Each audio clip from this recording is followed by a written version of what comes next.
کہیں گرو نے اپنی جنگ شروع تو نہیں کر دی۔ شام کو جب میں گرو کی رہائش گاہ جانے کے لیے نکلنے لگا تو مما اور پاپا پہلے سے گاڑی میں میرا انتظار کر رہے تھے۔ میں جانتا تھا کہ وہ کسی بھی صورت اپنے ساحر کو تنہا نہیں جانے دیں گے، لہٰذا میں چپ ہی رہا۔ اندھیرا ہونے کے قریب ہم گرو کے ٹھکانے پر پہنچ چکے تھے۔ باہر میڈیا کے رپورٹرز اور مختلف ٹی وی چینلز کے مائک دیکھ کر میرا ماتھا ٹھنکا۔ میں جانتا تھا کہ گرو اس موقع کی تشہیر سے نہیں چوکے گا۔ اسے ایک بہترین موقع مل رہا تھا کہ وہ اسلام کے مقابلے میں اپنے عقیدے اور مسلک کو فاتح ثابت کر کے لوگوں کے ذہن مزید تسخیر کر سکے۔ میں حال میں داخل ہوا تو کھوے سے کھوا جل رہا تھا۔ کھچا کھچ بھرے ہوئے حال کی ایک نشست بھی خالی نہیں تھی۔ لوگ دیواروں کے ساتھ بالکنی میں اور نشستوں کے درمیان والی جگہ پر بھی بھرے پڑے تھے۔ کیمروں کے زاویے اور فلیش کی چکا چوند سے صاف ظاہر تھا کہ یہ سب کچھ ٹی وی سے براہ راست بے نشر ہوگا۔ گرو پہلے سے اسٹیج پر مائک سنبھالے کھڑا تھا۔ مجھے دیکھتے ہی اس نے بآواز بلند تعارف کروایا۔ خواتین و حضرات، آپ کی توجہ چاہتا ہوں۔ ہمیں جس شخصیت کا انتظار تھا وہ اب ہمارے درمیان ہے۔ سارے حال پر پل بھر کے لیے سناٹا سا چھا گیا اور سبھی کی نظر میکانکی انداز میں میری طرف اٹھ گئی۔ مجھے اپنی ریڑھ کی ہڈی پر پسینے کی ایک بوند پھیلتی ہوئی محسوس ہوئی۔ قدموں کے نیچے سے زمین جیسے کھسکتی گئی۔ مناظرہ شروع ہو چکا تھا۔ دفعتاً مجھے احساس ہوا کہ آج خصوصی طور پر ہال میں ایک بہت بڑی اسکرین بھی لگائی گئی تھی، جس کے ذریعے ہال کے آخری کونے میں بیٹھا شخص بھی اسٹیج کا تمام منظر بخوبی دیکھ سکتا تھا۔ 2 شخص میرا ہاتھ تھام کر میری بیساکھی سنبھالتے مجھے اسٹیج پر لے گئے اور باقی 2 نے مما اور پاپا کی رہنمائی کی ذمہ داری سنبھال لی تھی اور انہیں لے کر ہال کے نیلنگوں اندھیرے میں نہ جانے کہاں گم ہو گئے۔ گرو نے عبداللہ کے نام سے میرا تعارف کروایا۔ اسٹیج پر کیمروں کے فلیش کی چکا چوند اتنی زیادہ تھی کہ مجھے سامنے ہال میں بیٹھے ہجوم کا بس ایک دھندلا سا خاکہ ہی دکھائی دے رہا تھا۔ گرو نے بات کا آغاز کیا۔ آج ہم یہاں ایک عظیم اور مقدس مقصد کی تکمیل کے لیے جمع ہوئے ہیں۔ ہمارے درمیان ایک ایسا شخص موجود ہے جو میرے اور اپنے عقیدے کی جانچ کے لیے یہاں تک آیا ہے۔ سچ اور جھوٹ کی کسوٹی پر پرکھے جانے سے قطع نظر اور کسی بھی فیصلے کے اعلان سے پہلے میں چاہتا ہوں کہ ہم سب اس شخص کی ہمت کا اعتراف کریں۔ سارے ہال نے تالیاں بجا کر گرو کی بات کی تائید کی۔ ہال میں داخل ہوتے وقت میں نے یہ محسوس کر لیا تھا کہ ناظرین میں زیادہ تر تعداد نوجوان اور جوشیلے طبقے کی ہے، جو ذہنی طور پر پہلے ہی گرو کی فتح تسلیم کر چکے ہیں۔ بزرگ طبقہ البتہ کچھ خاموش اور بے چین سا دکھائی دیتا تھا۔ گرو کی تقریر جاری تھی۔ ہم دنیا میں صرف مذہب اور عقیدے کے لیے وارد ہوتے ہیں اور وقت رخصت یہی ہمارا زاد راہ ہوتا ہے۔ میں اپنے گزشتہ کئی لیکچرز میں وقت کا پہیہ رک جانے کی حقیقت بیان کر چکا ہوں اور میرے عقیدے کے مطابق وہ گھڑی اب زیادہ دور نہیں جو ہمارے لیے صدی اور سالوں کا وقفہ ہے۔ وہی وقت قدرت کے پہیے کے لیے بس ایک پل کی ساعت ہے۔ گرو نے چھت پر فانوس کی صورت لٹکے ہوئے داؤدی ستارے اور اس کے اطراف کھینچی 2 نیلی لکیروں کی طرف اشارہ کیا۔ وہ مقدس نشان 2 جڑی ہوئی مسلسلوں اور 2 لکیروں سے مل کر بنا ہے۔ اس میں اوپر کی جانب اشارہ کرتی مثلث اس خدائے بزرگ و برتر کی عظیم و شان بڑائی کا استعارہ ہے اور اوپر والی نیلی لکیر آسمان پر خدا کی خدائی کو بیان کرتی ہے۔ ٹھیک اسی طرح نیچے کی جانب اشارہ کرتی مثلث اس ذات کا استعارہ ہے جو آخرکار خداوند کی مرضی سے زمین پر آخری مسیحا کی صورت میں وارد ہوگا اور ہمیشہ کے لیے خدا کا قانون نافذ کرے گا۔ الٹی مثلث کے نیچے والی لکیر اس روئے ارض پر موجود سمندروں کا استعارہ ہے، جہاں میری معلومات کے مطابق اس وقت وہ آخری مسیحا یعنی کہ دجال وارد ہونے کے بعد خود کو دنیا کی نظر سے خفیہ رکھے ہوئے ہے۔ بے خیالی میں میری نظر بھی گرو کی اٹھی انگلی کے تعاقب میں اٹھ گئی، اور اچانک میرے ذہن میں ایک جھماکہ ہوا۔ یہ تو جھنڈے پر بنی ہوئی شبیہ تھی۔ ہاں، یہود کا جھنڈا۔ زندگی میں پہلی مرتبہ مجھے اس شبیہ کی توجیہ سمجھ میں آئی۔ گرو کی بات ختم ہو رہی تھی۔ میں ایک بار پھر آپ سب کو سچ کے سفر کی دعوت دیتا ہوں اور دعا کرتا ہوں کہ جب ہم اس سفر کے لیے روانہ ہوں تو عبداللہ ہمارا ہم سفر ہو۔ تالیوں کی شدید گونج میں گرو اپنی بات ختم کر کے پیچھے ہٹ گیا۔ کچھ دیر تو مجھے سمجھ ہی نہ آیا کہ اب مجھے 2 قدم آگے بڑھ کر اپنا نقطۂ نظر پیش کرنا ہوگا اور اس کے بعد اصل مناظرہ شروع ہوگا۔ حال میں کچھ آوازیں کسے گئے اور بوڑھوں نے میرے اپنی جگہ چپ چاپ جمے رہنے پر کھانس کر اپنی بے چینی کا اظہار کیا، اور کوئی درمیانی نشستوں میں سے چلایا، آگے بڑھ کر اپنی صفائی پیش کرو لڑکے، ہم تمہیں سننے کے لیے یہاں جمع ہوئے ہیں۔ تب میرا ماتھا ٹھنکا اور میں کچھ طنزیہ کہکوں کی باز گشت میں قدم بڑھا کر مائک کے قریب پہنچ گیا۔ میرے کھنکارتے ہی حال میں پھر سے وہی سناٹا چھا گیا۔ میری زبان لڑکھڑائی۔ میرا نام عبداللہ ہے، اور میں نہیں جانتا کہ ایسی محفل کے تقاضے کیا ہوتے ہیں۔ میں تو ابھی تک اپنے نام کی لاج ہی نہیں رکھ پایا، تو آداب مناظرہ سے بھلا میری کیا واقفیت ہوگی؟ مذہب اور عقیدے کی سچائی کے لیے لڑنے والے تو بہت عظیم لوگ ہوتے ہوں گے، مجھ پر تو ابھی تک ٹھیک طرح سے مذہب اور عقیدہ کھلا بھی نہیں۔ در در کی ٹھوکریں کھاتا ہوا میں یہاں تک پہنچا ہوں، اور میرا واحد اثاثہ آج بھی صرف اور صرف کامل یقین ہے۔ یقین اپنے مذہب پر، عقیدے پر، اور اپنے خدا اور اس کے آخری نبی صلی اللہ علیہ وآلہ وسلم پر۔ میرا ایمان ہے کہ وقت کا پہیہ تھمے گا، اور ضرور تھمے گا، مگر ابھی اس گھڑی میں ذرا دیر باقی ہے۔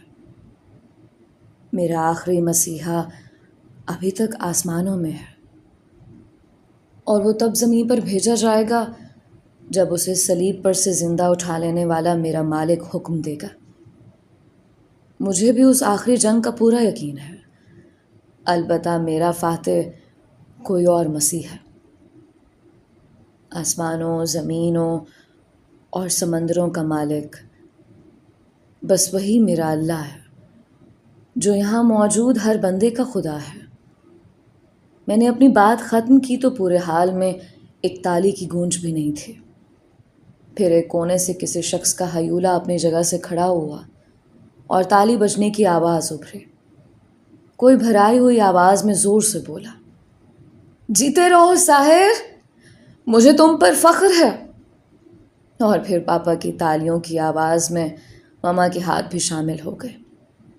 کیا ہوا جو پورے حال میں میرا ایک حمایتی بھی نہیں تھا؟ میرے اپنے مجھے جنم دینے والے عظیم ترین ماں باپ تو تھے۔ کیمروں کا رخ ماما پاپا کی طرف ہو گیا۔ حال میں لگی اسکرین پر مجھے دونوں کی آنکھ سے بہتے آنسو صاف دکھائی دیے۔ میں نے بڑی مشکل سے اپنی جلتی آنکھوں کو بہنے سے روکا۔ سپاہی جنگ میں رویا نہیں کرتے۔ حال میں تیز سرگوشیاں ہونے لگیں۔ گرو نے پہلے دور میں اپنا اثر کچھ سائل ہوتے دیکھا تو جلدی سے آگے بڑھا۔ اب میں عبداللہ کو براہ راست دعوت دیتا ہوں کہ اگر اس کے پاس اپنے عقیدے کی سچائی کے حق میں کوئی بھی ثبوت، علم، معجزہ یا کرشمہ ہے تو وہ پورے حال کے سامنے پیش کرے، یا اگر وہ چاہے تو میں پہل کروں۔ حال میں موجود سبھی افراد کی نظریں مجھ پر جم گئیں۔ حال میں لگی اسکرین پر صرف میرے چہرے کو فوکس کیا جا رہا تھا۔ میں نے پہلے ہی واضح کر دیا کہ میں یہاں ثبوت یا کرشمے کے بنا صرف اپنے یقین کے بل پر آیا ہوں، اور اگر میرا یقین سچا ہے تو کسی معجزے یا کرامت کی ضرورت نہیں۔ میرے پاس کوئی مخصوص علم بھی نہیں جس کے ذریعے میں لوگوں کو مسحور کر سکوں۔ سچ تو یہ ہے کہ گرو نے روحانیت کی تعلیم کے دوران جتنا کچھ سیکھا ہے مجھے اس کا عشر اشیر بھی نہیں آتا۔ میں یہاں کسی سے مقابلے کے لیے نہیں آیا، بنا کسی ثبوت اور بنا کسی دستاویز۔ صرف اپنے عقیدے کی سچائی بیان کرنا ہی میرا مقصد ہے۔ لہٰذا میں پہلے گرو سے درخواست کروں گا کہ وہ تمام حاضرین کے سامنے اپنے وسیع علم کا مظاہرہ کرے۔ گرو نے فاتحانہ انداز میں یوں میری طرف دیکھا، جیسے کہہ رہا ہو، تم نے تو لڑے بنا ہی آدھی بازی ہار تھے۔ حال میں بھی جو لوگ کسی بڑے تماشے کی امید میں گھروں سے نکل کر آئے تھے، سبھی کے چہروں پر مایوسی اور بددلی سی چھانے لگی۔ حال میں لگے کیمرے اسکرین پر ناظرین کے تاثرات کی جھلکیوں کی صورت پیش کر رہے تھے۔ پھر گرو کے عملے نے مریضوں کے نام اور ان کی بیماریوں کی تفصیل فہرست سے پڑھنا شروع کی، اور یکے بعد دیگرے مختلف مریض اسٹیج پر آ کر گرو کی کرشماتی شفا سے فیضیاب ہونا شروع ہو گئے۔ لوگوں کی جبینوں سے گرو کی 2 انگلیاں چھوتے ہی سارے درد، کھنچاؤ اور تکالیف غائب ہو جاتے۔ گرو نے مجھے پیشکش کی کہ اگر مجھے کسی قسم کا کوئی شک ہو تو آج کے دن کے لیے خصوصی طور پر معالجین کی ایک ٹیم بھی طلب کی گئی ہے، جو یہیں اسٹیج پر دستی مشینیں لگا کر باقاعدہ مریضوں کی طبیعت سنبھلنے سے پہلے اور بعد کی رپورٹ پیش کر کے میرے شبہات بھی دور کر سکتے ہیں۔ لیکن میں نے گرو سے کہا کہ مجھے اس کی مسیحا گری پر پورا یقین ہے۔ اسکرین ہر چند لمحے بعد مما اور پاپا کے چہرے کے تاثرات فوکس کر رہی تھی۔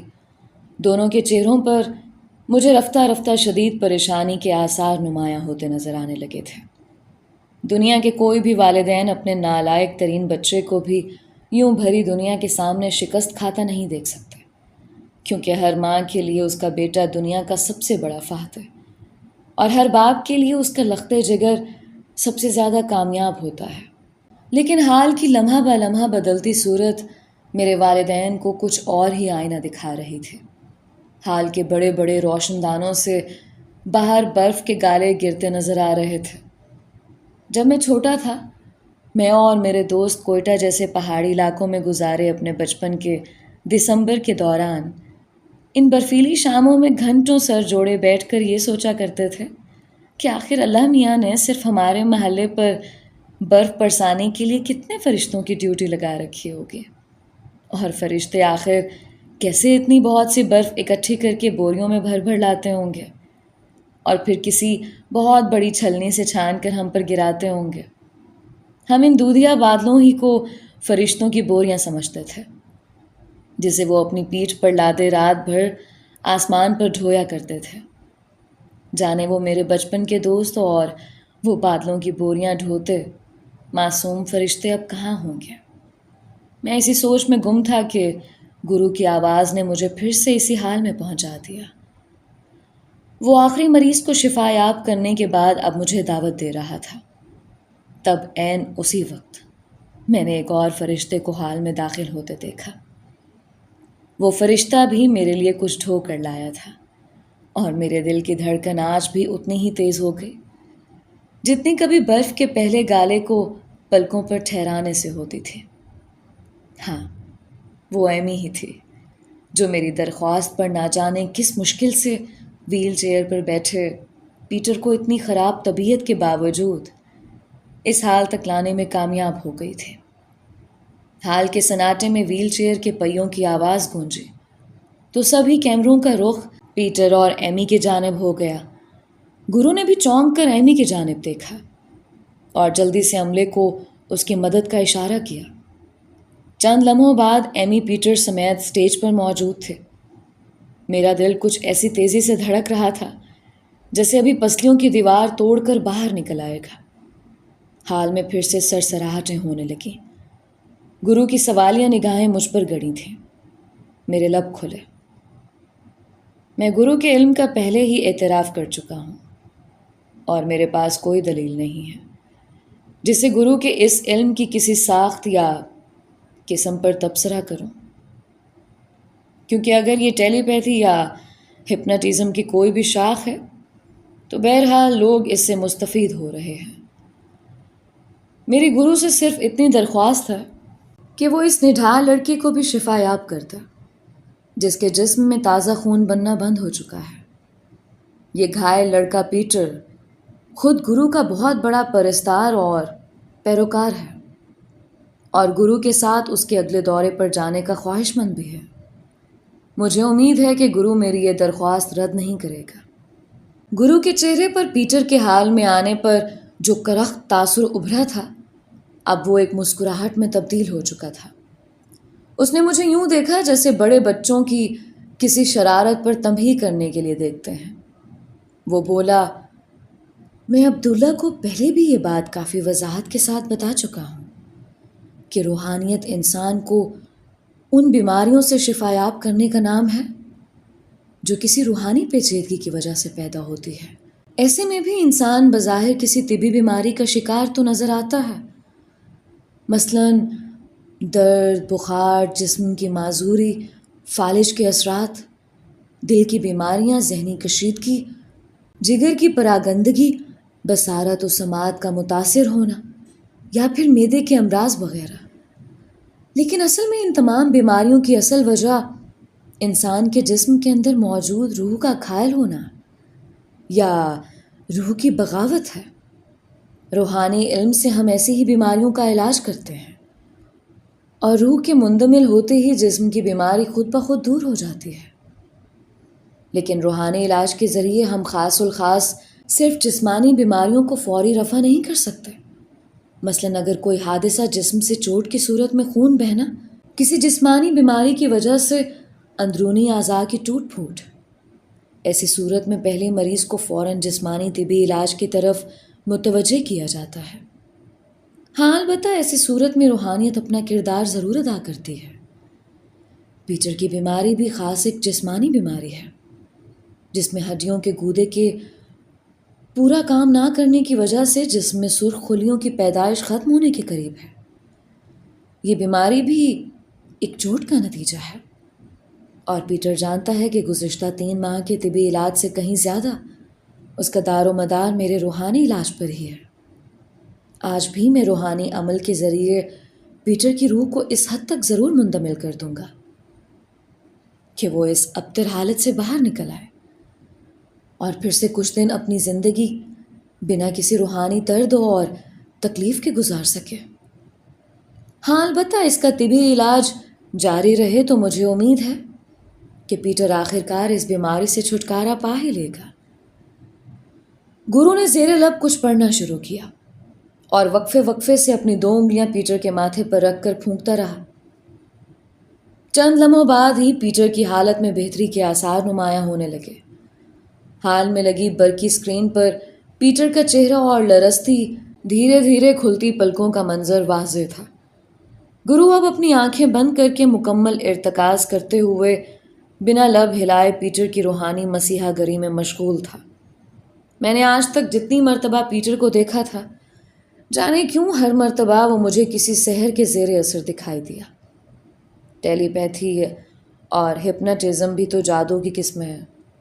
چند لمحوں میں گرو نے آنکھیں کھولی اور پیٹر سے پوچھا، اب تم کیسا محسوس کر رہے ہو پیٹر؟ پیٹر مسکرایا۔ وہ اب بالکل ہوش میں آ چکا تھا۔ میں پہلے سے بہت بہتر ہوں۔ حال نے پیٹر کی آواز سنتے ہی تالیوں کے شور سے آسمان سر پر اٹھا لیا۔ گرو نے فاتحانہ انداز میں میری طرف دیکھا، جیسے کہہ رہا ہو تم مکمل ہار چکے ہو، لہٰذا اب ہتھیار ڈال دو۔ میں نے طبی ماہرین کی ٹیم کو اشارہ کیا، جنہوں نے چند لمحوں میں پیٹر کی تمام تر جسمانی حالت کی رپورٹ بیان کر دی۔ اسکرین پر بھی وہی تفصیلات لفظوں کی صورت میں نمایاں ہونے لگیں۔ پیٹر کو ابھی تک بخار تھا، اس کے دل کی دھڑکن معمول سے کچھ زیادہ اور اس کے خون کا دباؤ بھی بڑھا ہوا تھا۔ ایک فوری معائنے کے ذریعے پیٹر کے جسم میں موجود تازہ سفید اور سرخ خلیوں کی تعداد بھی بیان کر دی گئی، جو تازہ خون بناتے جسم کے مقابلے میں نہ ہونے کے برابر تھے۔ گرو کچھ حیرت اور الجھن سے یہ ساری کارروائی دیکھتا رہا، لیکن چپ رہا۔ اب وہ آخری بازی کھیلنے کا وقت آ چکا تھا، جو میرے یقین کی پہلی اور آخری بنیاد تھے، اور جس کے عقیدے کی دیواروں پر کھڑے ہو کر میں نے اپنی زندگی کا یہ سب سے بڑا جوا کھیلنے کا فیصلہ کیا تھا۔ میں نے آنکھیں بند کی اور میرا دل زور سے جیسے آخری بار دھڑکا، اندر سے آخری فریاد ابھری، تیرا ہی آسرا ہے میرے مولا، بس تیرا ہی توکل ہے، میرے اعمال کو نہ دیکھ، میرے دل میں چھپے کسی منافق اور چور سے درگزر کر میری ریاکاری اور عیبوں کو صرف نظر کرتا، میرے گناہوں کو نہ دیکھ، اپنی رحمت جلوہ گر کر، اپنی رحمت کے صدقے، پیارے نبی صلی اللہ علیہ وآلہ وسلم کی رحمت کے صدقے، میری امتی ہونے کے صدقے، اور اپنی اس عظیم و شان شفقت کے صدقے کہ جس کے آگے ساری کائنات کے تمام جرم اور گناہ مل کر بھی ریت کے ایک حقیر ذرے جتنا وزن بھی نہیں رکھتا، بس اسی رحمت کی ایک جھلک دکھلا دے میرے مولا، آج تو ہی میرا پردہ رکھ سکتا ہے، اپنے اس عاجز گناہ گار، عاصی، منافق اور ریاکار بندے کا پردہ رکھ لے، رحم کر میرے مولا، رحم کر۔ میرا ایک ہاتھ پیٹر کے سر پر تھا اور میری آنکھوں سے آنسوؤں کی جھڑی کسی تیز بارش کی طرح جاری تھی۔ میں نے سحر کے توڑ کے لیے ہمیشہ سلطان بابا کو سورہ فاتحہ کے بعد چاروں کل پڑھتے ہوئے سنا تھا، اور انہوں نے مجھے بھی خصوصی طور پر یاد کرانے کے بعد ان چاروں کلوں کا ورد ہر امتحان میں جاری رکھنے کا حکم دیا تھا۔ میرے لب تیزی سے اس وقت یہی ورد دہرا رہے تھے، قل یا ایھا الکافرون، قل ھو اللہ احد، قل اعوذ برب الفلق، قل اعوذ برب الناس۔ جس تیزی سے میرے ہونٹ میرے دل کی آواز پر ہل رہے تھے، اتنی ہی تیزی سے میرا دل ڈوبتا جا رہا تھا۔ پیٹر کا جسم ابھی تک مختلف تاروں کے ذریعے ان مشینوں سے جڑا ہوا تھا جو اس کی حالت کی پل پل کی خبر پورے حال تک بذریعہ اسکرین پہنچا رہی تھی۔ بند آنکھوں کے پردے تلے مجھے کسی ڈاکٹر کی چلانے کی آواز آئی، پیٹر کا دل ڈوب رہا ہے، او میرے خدا! حال میں سراسیمگی سی پھیل گئی جسے میں بند آنکھوں کے پردے تلے بھی خوب محسوس کر سکتا تھا۔ کوئی عورت زور سے چلائی، اس لڑکے کو روکو، یہ پیٹر کو مار دے گا! میرے لب مزید تیزی سے ہلنے لگے، پیٹر کی سانسیں اکھڑنے لگیں، روح کے سفید اور کالے قابضوں کے درمیان جنگ شدید ہونے لگی۔ ایمی کے رونے کی آوازیں میری سماعتیں شل کر رہی تھیں، اس کی ڈوبتی فریاد ابھری، مجھے تم پر بھروسہ ہے عبداللہ، میں نے پیٹر کو تم پر قربان کیا۔ میرے جسم کے مثانوں سے پسینہ یوں تیزی سے بہہ رہا تھا جیسے تیز طوفان اور شدید سیلاب کے دوران پانی چھوٹے نکاسوں سے سارے بند توڑ کر بہتا ہے۔ پھر کوئی ڈاکٹر زور سے چیخا، اوہ میرے خدا، بند کرو یہ سب کچھ! مگر ٹھہرو، میری گزارش جاری رہی، قل یا ایھا الکافرون، ارے یہ لڑکا تو ابھر رہا ہے، قل ھو اللہ احد، پیٹر کو جھٹکے لگ رہے ہیں، قل اعوذ برب الفلق، پیٹر کا بخار کم ہو رہا ہے، قل اعوذ برب الناس، پیٹر کا دل معمول پر آ گیا ہے، اسے ہوش آ رہا ہے۔ میری التجا اور حال کے ہجوم کی آوازیں آپس میں گڈمڈ ہونے لگیں، اور پھر ایمی زور سے چلائی، یسوع مسیح کی قسم، پیٹر کے جسم میں سرخ خلیوں کی تعداد بڑھ رہی ہے۔ میں نے بے دم ہو کر آنکھیں کھول دیں، حال پر سکتہ طاری تھا، سبھی کی نظریں اسکرین پر مرکوز تھیں جہاں پیٹر کی لمحہ با لمحہ بدلتی حالت کی تفصیل جگمگا رہی تھی۔ پیٹر ویل چیئر پر بیٹھا گہرے گہرے سانس لے رہا تھا، خود اس کا جسم بھی پسینے سے تر تھا، گرو کو جیسے کوئی سانپ سونکھ گیا تھا۔ پھر سب سے پہلے ایمی کے ہاتھ ایک دوسرے سے ٹکرائے، وہ روتے ہوئے بھی تالیاں پیٹ رہی تھی۔ دور سے میری ماں نے مجھے پکارا، عبداللہ! میں نے بھیگی پلکوں سے ان کی جانب دیکھا۔ آج زندگی میں پہلی مرتبہ مما نے سلطان بابا کے دیے ہوئے نام سے مجھے پکارا تھا۔ وہ خود بھی زار و قطار رو رہی تھی، لیکن انہیں اور پاپا کو شاید اپنے آنسوؤں کا ادراک نہ تھا۔ مما نے دور سے مجھے اپنی آنکھیں پوچھنے کا اشارہ کیا، جیسے وہ مجھے رونے سے منع کر رہی ہو، مگر خود وہ دونوں بھی تو رو رہے تھے۔ اور جب ماں روتی ہے تو دنیا کا کوئی بھی بیٹا اپنے آنسوؤں پر قابو نہیں رکھ سکتا، چاہے وہ دنیا کے لیے کتنا ہی بڑا اور بہادر کیوں نہ ہو۔ پھر رفتہ رفتہ ہال کے پچھلے کونوں سے لوگ کھڑے ہونے لگے، تالیاں بجنے لگیں، اور پھر کچھ ہی دیر میں پورا ہال اس شور سے گونج رہا تھا۔ آج ایک بار پھر ایک انتہائی گناہگار بندے کی التجا رد نہیں ہوئی تھی۔ میرے سارے گناہوں اور کمظرفی کے باوجود اس کی عظیم الشان رحمت نے جوش مارا تھا۔